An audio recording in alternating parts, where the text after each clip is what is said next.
going to be talking about how different eating disorder treatments work.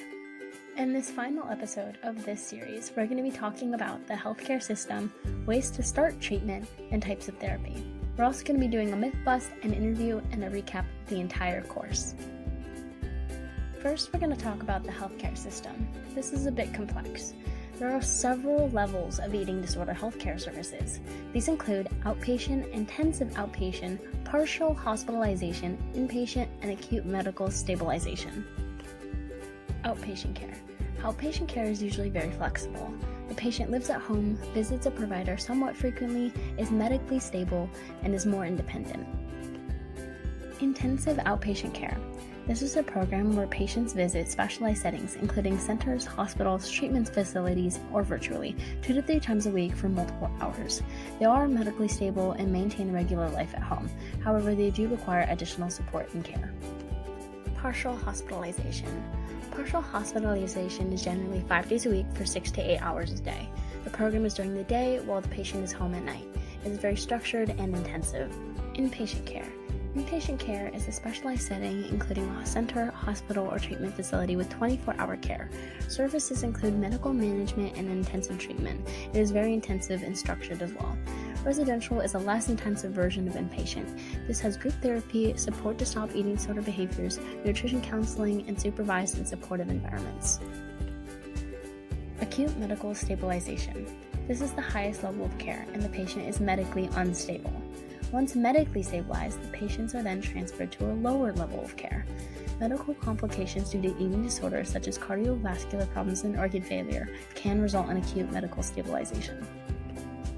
There is a process to decide what level of care a person should receive. Here are some things to remember. Care should be seen as a necessity, not a luxury. All paths are different, especially in eating disorder and mental health care. Different treatment options are on each level, and a team helps you decide what's best for you. Here are some ways to start if you think you need help. Talk to your physician. Take the National Eating Disorder Association screening assessment on their website. Talk to a trusted adult, such as a counselor or a parent. And go to the National Eating Disorder Association website to find out more info.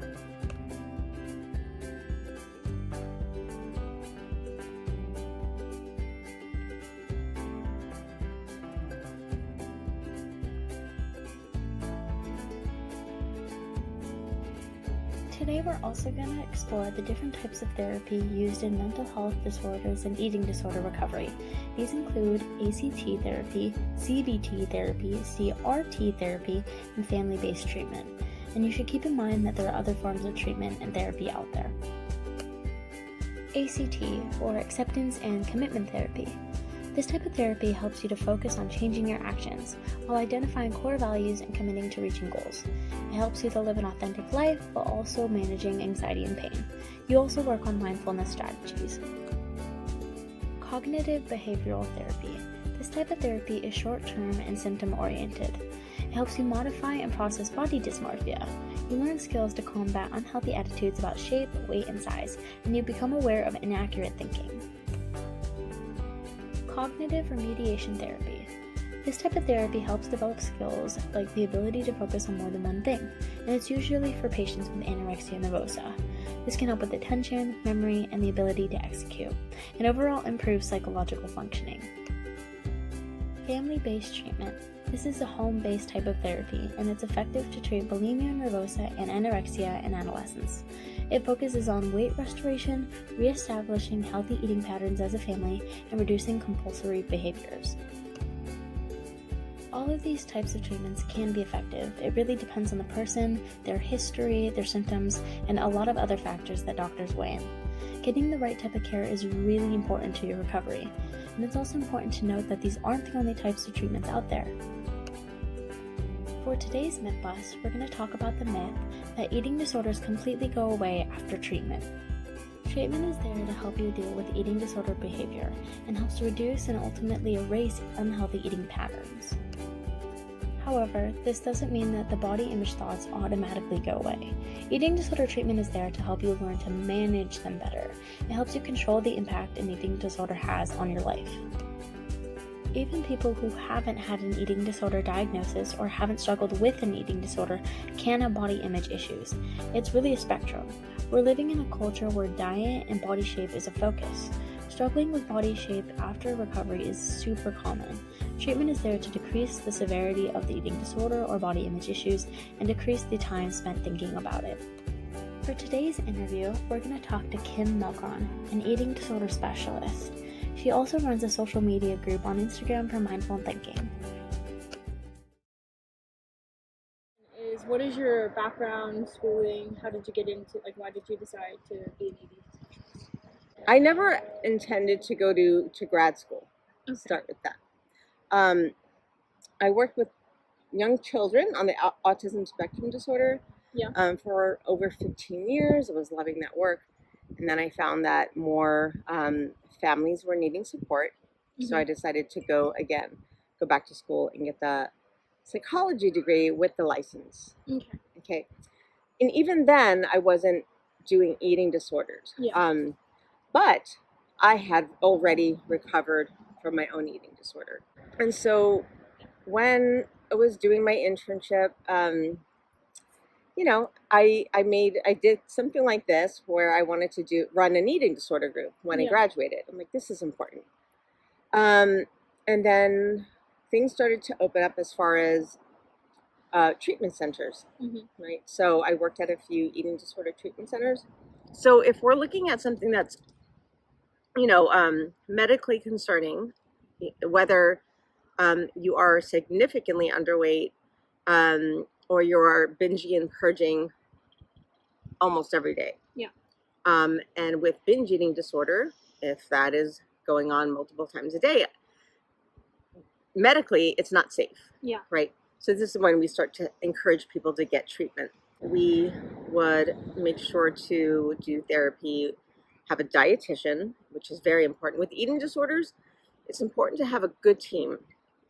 And what I mean by a good team is that the team gets along and the clients, they are open to the team, right?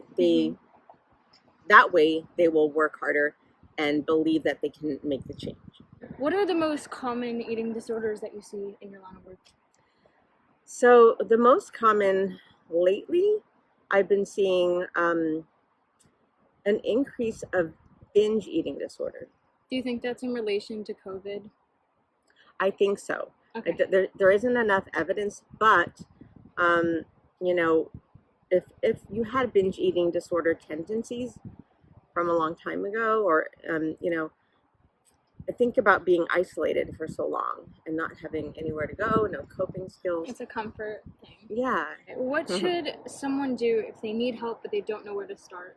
What is a beginner tool, I would say? A beginner tool would be, I would start it with your insurance, if you're insured. Now, not everybody is, but if you are struggling, see a medical doctor, your primary care doctor. Now, again, not all medical doctors understand eating disorders and they really don't know what to do with it. But you want to get started that way, and you can advocate. People can advocate for themselves and say, I would like to get my my labs run. I want to look at and this, again, if you're not ready to recover, you're not going to tell the doctor any of these things. Right. So having medical dietitian and a therapist is very important to have, and a psychiatrist if medication is needed. All of that. And if someone is, as you said, too scared or not ready to, what do you think would be the appropriate action then? I think the appropriate action should be they can reach out to a free support group anonymously, because I think they're doing it virtual. Like NIDA and... Yes. Yeah. Definitely call NIDA. They will give you a lot of resources. Can you give an overview of eating disorders and how you would help treat them? Just some steps in your process. Yes, absolutely. So first steps is meeting the person and doing a complete eating disorder evaluation. That is very important so that the person gets the right diagnosis. Okay. Otherwise, insurance won't cover. So it's important to have, if an eating disorder and a mood disorder. So whether it's anxiety or depression, it usually can't just be an eating disorder because there's usually anxiety underneath it or depression. Yeah. When I have somebody, I will let them know that in order for me to help you get treated, it's important to see a registered dietitian who understands eating disorders, not just a nutritionist. Okay. Because regular nutritionists don't understand anything about eating disorders, and they'll tell you, well, stop eating this and stop, or eat more of this, and they don't understand. It's really looking at what drives the behavior. What's the motivation behind the behavior of an eating disorder? What symptoms do you think people could look for? When you're in a group, maybe just kind of looking, if somebody is maybe taking a bite here and there, or just playing with their food and more interested in just talking, that's the avoidance of wanting to eat. Okay, so that's one thing. And looking at food rituals, which you could look up too. There's a bunch of food rituals. So taking micro bites, really small, almost like a competition. Like, let me eat. Okay, where are they? Oh, they are, they're still working on it. I'm almost done. So I'm going to stop eating. What are some ways to deal with body issues that you can do by yourself if you know that it's not a full-blown eating disorder, but it's just you're having body image issues, you are not liking the way you look, you just don't know how to go about that? Yeah, and I think that many people, however people identify now, male, female, whatever it is, non-binary, most of us are going to have some kind of negative body image growing up. But if it's gotten to the point where, it's affecting your mood, it's affecting your social life, that would be a problem where it needs to be addressed. So the work would be basically, let's look at where that comes from. I don't think people understand that having body image issues, even if it's just looking at yourself and not liking what you see, is a very common thing. Yes, absolutely. And that's why it's hard for many people to believe that they can recover from an eating disorder, because if you're still having negative body image and it's, affecting you, and then you're having those thoughts again of, well, maybe I just won't eat. That part, that's society. Like in movies, they do that. Yes. So you want to be able to catch that and say, wait, okay, I'm not liking my body right now. I feel uncomfortable, but I still have to eat. Yes. Right? I'm still going to, whether it's a small snack, whatever it is, it's giving your body what it needs. How important is it to realize that you have an issue or a problem? I think it's very important to recognize as early as possible so that you can get the intervention, get the help right away.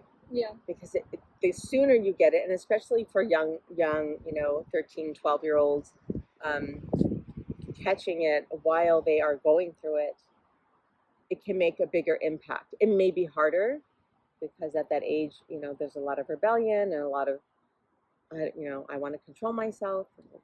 Emotions are they're just so high, right? Yeah. So that could be hard. And that's the end of today's video and the entire series. Thank you so much for watching. But before we go, here's a couple of takeaways from today. Treatment is different for everyone, and there are many levels of therapy and treatment. There are also tons of resources out there for you. Visit nationaleatingdisorderassociation.org for more information. A huge thank you goes out to everyone who took the time out to contribute to these episodes. During this course, you learned about eating disorder awareness and body positivity, different disorders and symptoms, how to help yourself and others, how different types of treatments work, and different resources that you can use. Eating disorder and mental health education are extremely important. Take what you learned over this course and share it with others. That's how progress is made. Thanks for watching. Created using Powtoon.